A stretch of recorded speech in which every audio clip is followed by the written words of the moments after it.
Good morning guys! Welcome back to another vlog. So we are here at Nuxio National Park. View ng lake. And we are going to spend our day off here. Ayan mga gamit natin. May tasaleusit. So this is spring camping na and temperature check 12 degrees Celsius. And ayan, ang ganda ng araw. Until tomorrow, maganda yung araw and hindi na siya magne-negative.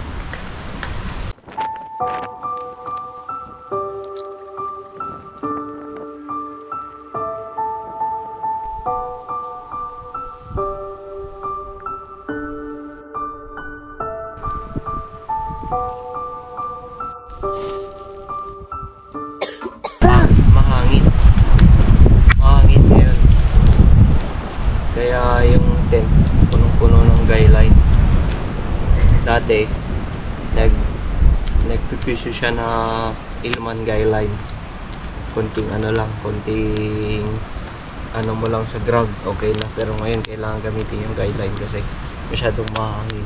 Tapos yung hangin niya magkakaibang direksyon. So magkakaibang direksyon din dapat yung guyline mo.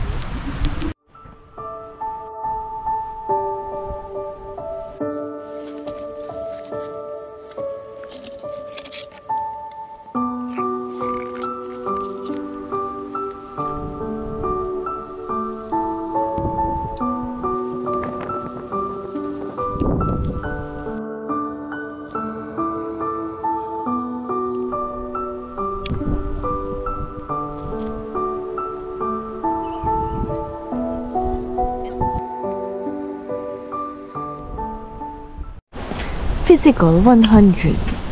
Amote. Amote.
So maghugas tayo ng kamay guys.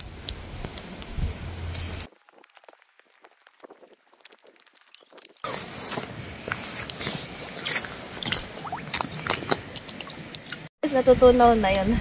Pand.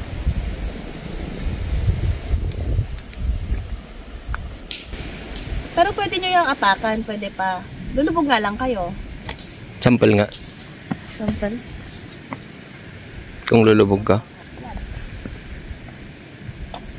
Uy, matigas po.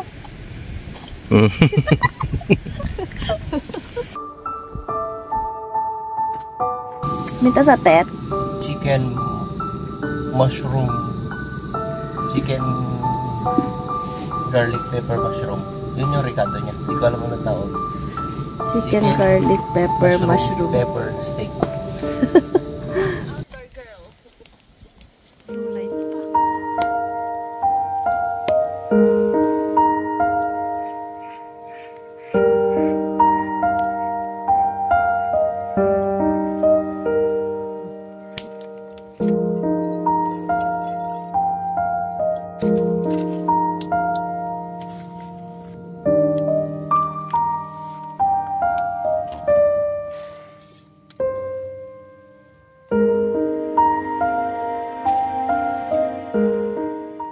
So, ayun guys, kung napapansin nyo, medyo andito tayo sa loob ng tent.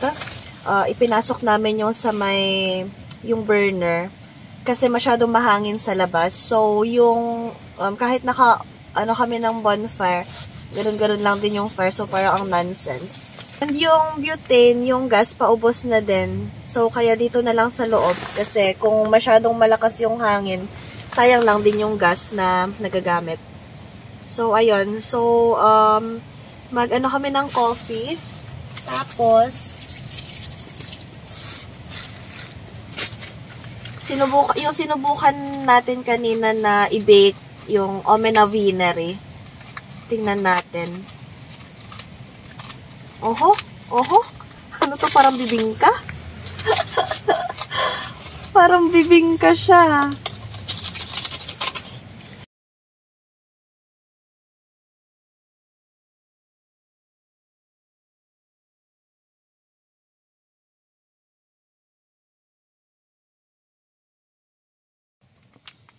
Yung crust niya, yung bread niya parang medyo nasunog. Lahat ng tunog. Pero, omena vinery pa din. So, kape. So, ayun guys. Mag-add siya ng firewood. Tapos tayo, kakain ng bibingka. Omena vinery. Ayan, magpapasindi ulit siya ng apoy kasi namatay. Napabayaan.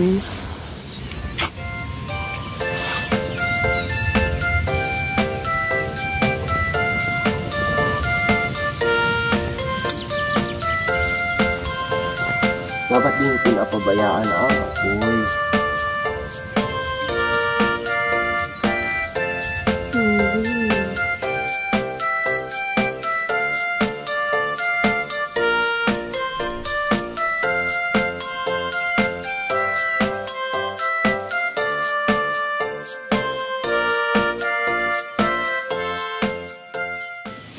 So, today guys, pupunta tayong magte-trekking dyan kasi meron kaming i-check na island daw kung saan pwedeng mag-camping.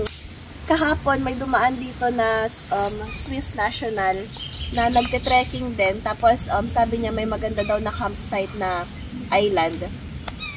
Parang sabi niya ata na half an hour na walk from sa campsite na to. So, i-check natin yun para next time, siguro mga next week, pagbalik namin magka-camping ulit, dun naman tayo sa site na yon mag-set ng tent. So, kahapon guys, madami ditong nag-grill. Tapos may mga naiwan silang kahoy. So, yun yung mga kinukuha namin na pinagdadagdag dun sa amin. Kaya, hindi na namin kailangan bumaba kasi medyo steep yung daan papunta dun sa may woodshed. Kaya buti na lang, madami silang iniwan.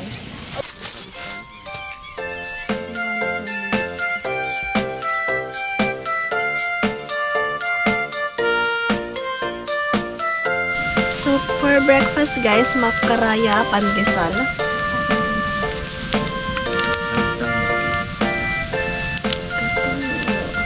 Pandesal for real.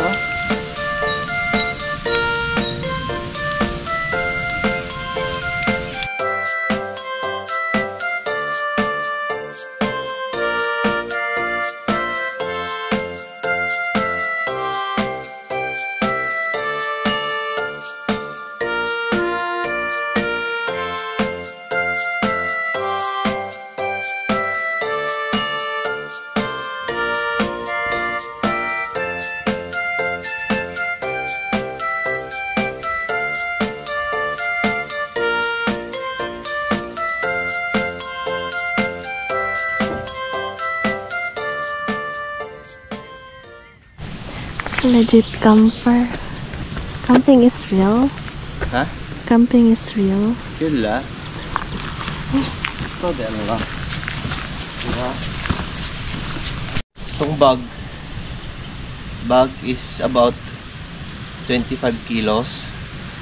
This one is 18.5 kilos. This one is about 3 kilos. So all in all 40 plus kilos. Almost 50.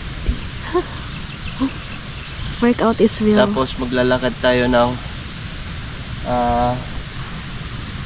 1 kilometer maybe.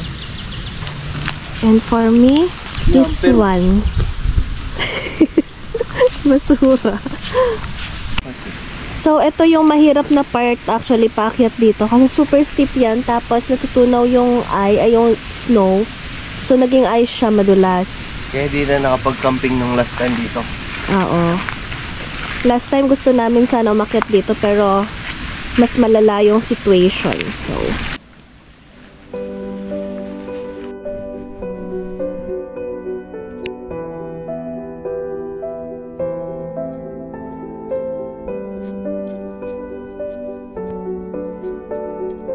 etong trail na to, hindi pa namin na daanan dati.